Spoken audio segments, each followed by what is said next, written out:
So there are 140 crore human beings in India. And therefore there's a lot of competition to get into the coveted institutes of our choice, even getting into the army. But at the same time, we Indians aspire to be the best in the world and be a developed country 4 to 5 decades from now.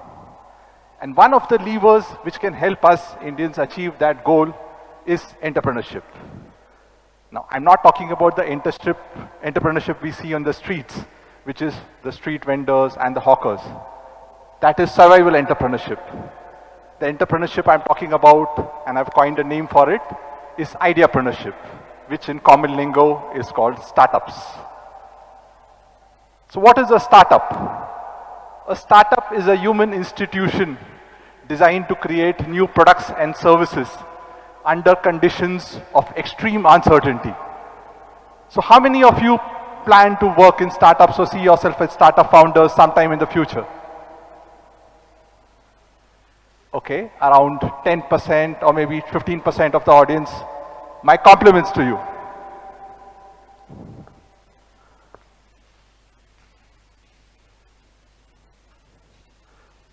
Yeah. So I have spent 10 plus years in the startup ecosystem, first as a startup founder and then as a startup enabler and investor. I've spoken to thousands of startup founders, personally mentored hundreds of them and invested into a few. I really enjoy what I do and I've committed the rest of my life to support startup founders in changing the world one idea at a time. So in today's session, I'll be answering these 3 questions. Why startup? Who can start up? And how to start up? Yeah? So let's go to the first question. Why startup? When I was young, we used to aspire for MNC jobs. And I'm happy to see that today's generation, many youngsters are planning to build MNCs of their own. There are close to 60,000 startups in India. And there are 110 unicorns. Unicorns are startups which are valued at $1 billion or 8,000 crores. Some of the unicorns are mentioned here. So there are 110 ultra high net worth individuals in India with a value of more than 1,000 crores. 2 out of 3 of those high net worth individuals are self-made. And I'm happy to share that Aditya and Kevalia of Zepto also come in that list. They're only 19-year-old.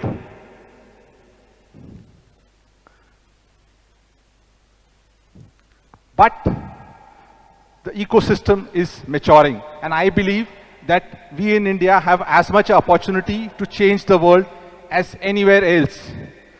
We have world-class infrastructure in terms of technology, mentorship and investment. The government is also doing its bit by creating Atal incubation centers, Atal tinkering labs in colleges and schools. The government also gives grants to startup founders who are working on technology innovations. But still, we Indians aspire for government jobs. There were 3 crore applications for 1 lakh railway jobs. So why is that so? Maybe it's our conditioning. Maybe we aspire for a low-risk environment. But at the same time, the world is changing and becoming more volatile, uncertain, complex, and ambiguous. We had a pandemic, and then we had high inflation, and maybe there's a looming recession. So stability is a mirage in the desert for even MNC employers.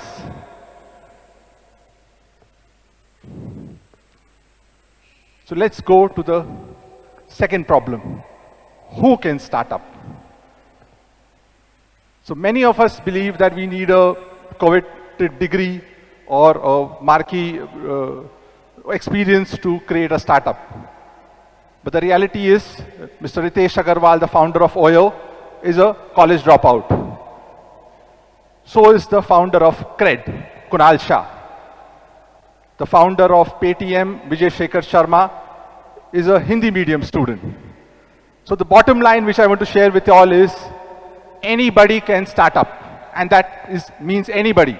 I'm happy to share that even school students have raised funds from investors. So now let's go. There are 6 traits which I believe are useful in your entrepreneurial journey. It means dealing with risk and sharing rewards. So when Mr. Narayan Murthy was looking for funds to scale Infosys, he had to go to the bank for a loan.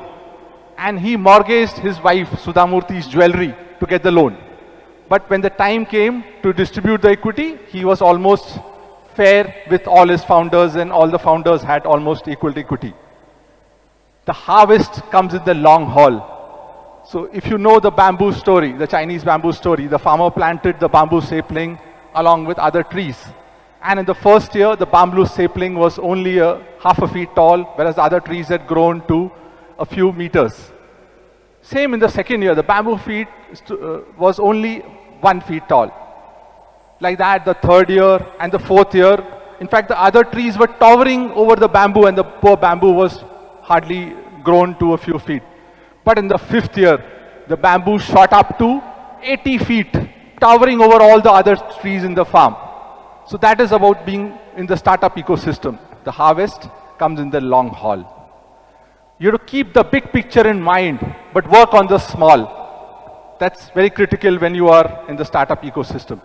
Not okay to get flustered with minor failures. Yeah?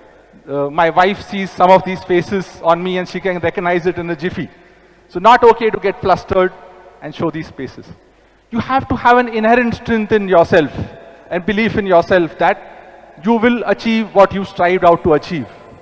And here I'll talk about Mr. Amitabh Bachchan in his own words. In the year 2000, when he was 58-year-old, Mr. Amitabh Bachchan says that I was on the verge of bankruptcy with no movies, no money, and the banks laying claim to my home. And where is Mr. Amitabh Bachchan today, after 22 years at age 80? He's still my favorite actor with KBC 14 and so many movies.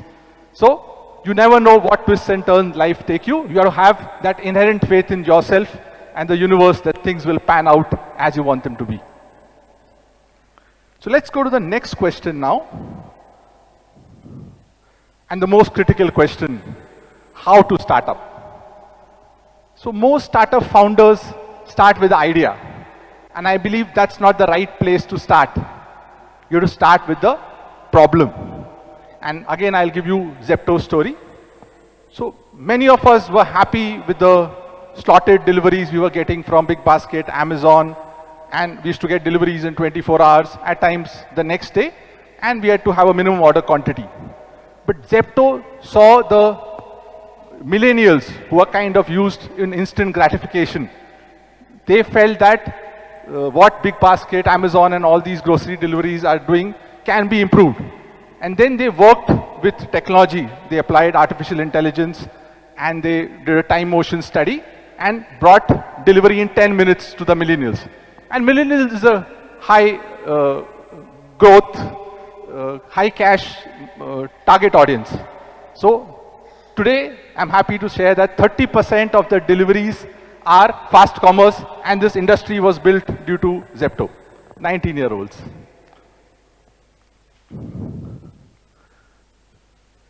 Design thinking is also a very useful tool which can be used while you are solving a problem. And I must also tell you, we are surrounded by problems. We have to just watch at our homes, in our work areas. We are still having technology or products which have not been disrupted for 50 plus years, from the ceiling fan to our commode. So we are surrounded by problems. At the same time, we should not look at solving motherhood problems like global warming or rural education. Think small, think micro, think individual when you are choosing a problem to solve. You should be like born to solve that problem. That inherent voice should be there inside you that I'm born to solve this problem. So design thinking helps us empathize with our customers, then define the problem, and then we ideate. We look at various ways to solve that problem as a team. This is the time where you attract co-founders, other mentors and well-wishers who believe in you and believe in the idea you are planning to solve. So using these resources, you try and build a MVP, a minimum viable product of the solution you plan to take to the market. Look for early traction.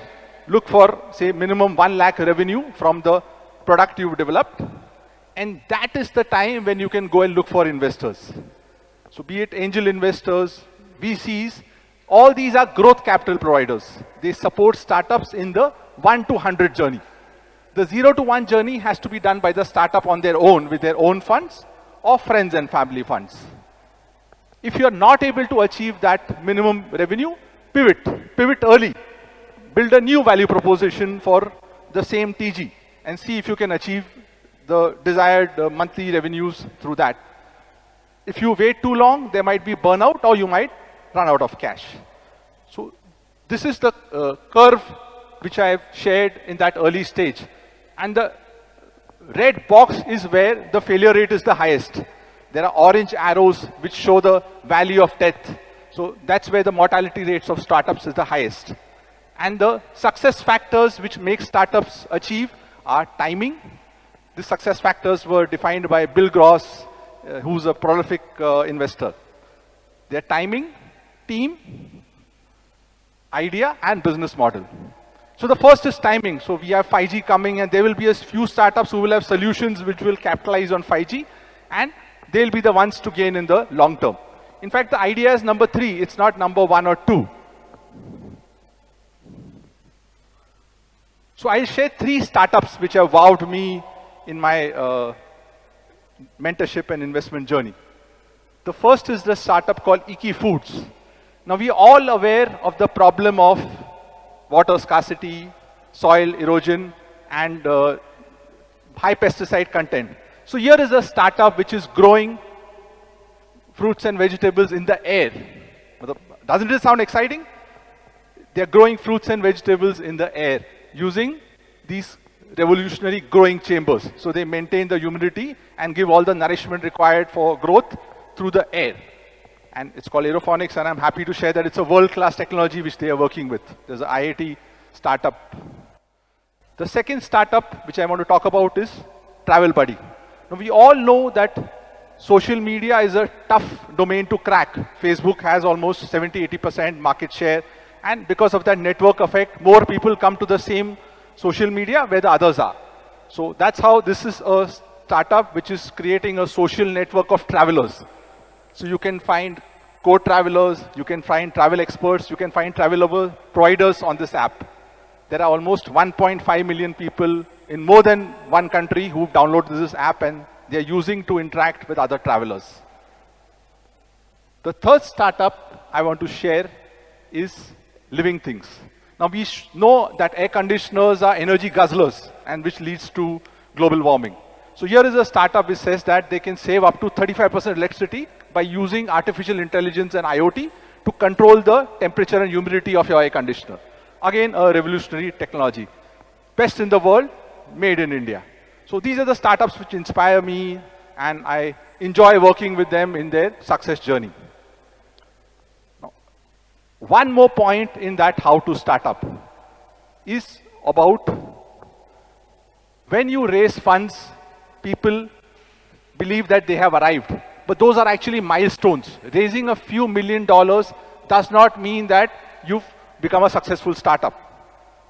The objective is to build a sustainable unicorn. Till that time, who are you? And what is a sustainable unicorn? A sustainable unicorn lasts for 10 plus years. It makes regular profits, and it gives dividends to its shareholders. And it's a long journey. It's not about raising a few $1 million and believing that you have arrived. We know of unicorns who've raised hundreds of millions of dollars, and then they're still struggling and maybe even shut down. There's Hike Messenger, there's Snapdeal, there's Paytm Mall. So there's so many unicorns who kind of on a negative journey now.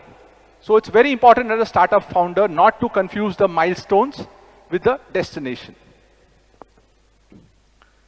These are some examples of sustainable unicorns who've lasted 10 plus years, from Google to Zoho to Zerodha. In fact, Zerodha gave 100 crore salaries to their founders from their profits, not from their shareholder money. So I like to end my talk with a quote from Steve Jobs. He says that we are here to make a dent in the universe. Otherwise, why even be here? And with this, I like to take a commitment from all of us here that we will make India a proud nation through building sustainable unicorns, which the world admires. Thank you very much.